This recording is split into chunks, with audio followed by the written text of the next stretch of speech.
Oi, meu nome é Ruth e nesse vídeo eu vou falar sobre o filme O Som do Silêncio, uma análise completa do filme.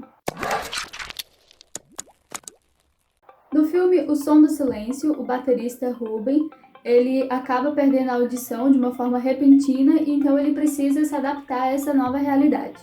Então, a forma como o diretor do filme encontrou para transmitir pra gente essa sensação de perda da audição foi justamente usando a mixagem de som. Então o filme trabalha muito com essa questão do zumbido, de abafar o som, e ele usa bastante tanto o silêncio também quanto esses barulhos comuns, cafeteira, uma porta abrindo, né, a água do chuveiro, sons do dia a dia que o Ruben vai começando a sentir falta. Então esses sons eles são muito bem mostrados no filme pra gente conseguir ter essa sensação de perda da audição, que barulhos simples começam a fazer falta.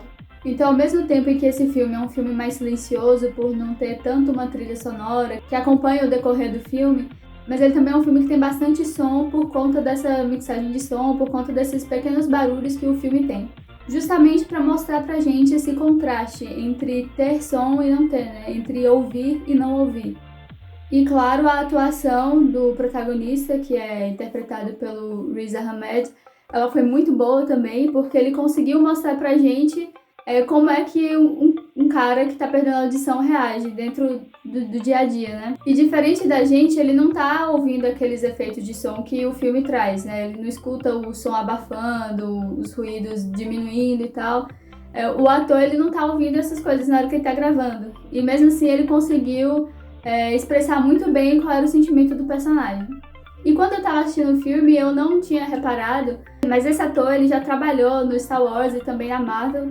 Ele fez Rogue One e fez também Venom. Ele foi o vilão de Venom e eu não tinha reparado isso só depois que eu fui pesquisar. Então é impossível a gente não se colocar no lugar do personagem, até porque o filme ele deixa isso bem claro pra gente, nessa perda de audição dele. E a gente acaba sentindo empatia pelo personagem, realmente entrando junto com ele nessas situações em que ele precisa enfrentar. Então a pergunta do filme não é nem se ele vai voltar a ouvir, mas é como é que ele vai lidar agora com essa nova vida. Sobretudo porque ele trabalhava com música, né? A vida dele girava em torno disso, ele era baterista de uma banda de rock. Então como é que um cara desse vai lidar com a perda da audição agora, né? E essa questão no filme, ela não é tratada de uma forma assim muito melodramática, não é romantizada a questão da perda da audição. Na verdade, o filme trata isso de uma forma bastante madura, realmente mostrando como é o dia a dia de alguém que está vivendo esse processo da perda auditiva, né? Porque foi algo gradativo na vida dele.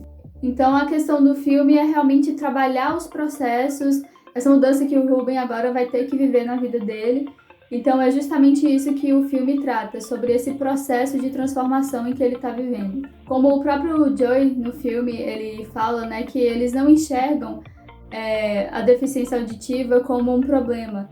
Eles aceitam isso e lidam com isso. Então o filme mostra que, às vezes, a forma de encontrar uma solução não é simplesmente resolvendo um problema, mas é parar de olhar para isso como um problema e aceitar que isso pode ser simplesmente uma mudança. Aliás, simplesmente não, porque às vezes não é algo tão simples, como é no próprio filme. Mas enxergar que isso não é um problema, mas é uma mudança de vida e que você vai ter que lidar com isso agora. E não simplesmente ficar tentando encontrar uma forma de resolver isso. E o filme mostra bem isso naquela cena final em que o Ruben finalmente tira o aparelho auditivo, quando ele aceita a condição em que ele está agora e ele para de tentar mudar a situação dele, para de tentar voltar a ouvir. Até porque ele não ia conseguir mais ouvir as coisas da mesma qualidade em que ele ouvia antes. Porque o aparelho ele não recupera totalmente a audição, né? O implante coclear, acho que é assim que chama. Ele não volta a audição da mesma forma que era antes, né? A pessoa tem um processo, um período de adaptação ainda depois que faz a cirurgia. E o Ruben, como o filme mostra, ele não se adaptou bem a isso. Então ele acaba tirando o aparelho e aceitando essa nova condição dele. Então se você gostou desse filme, comenta aqui embaixo e também não esquece de curtir o vídeo e se inscrever aqui no canal para ficar sempre ligado de tudo que a gente posta aqui. Aproveita e segue a gente lá no Instagram. Até a próxima!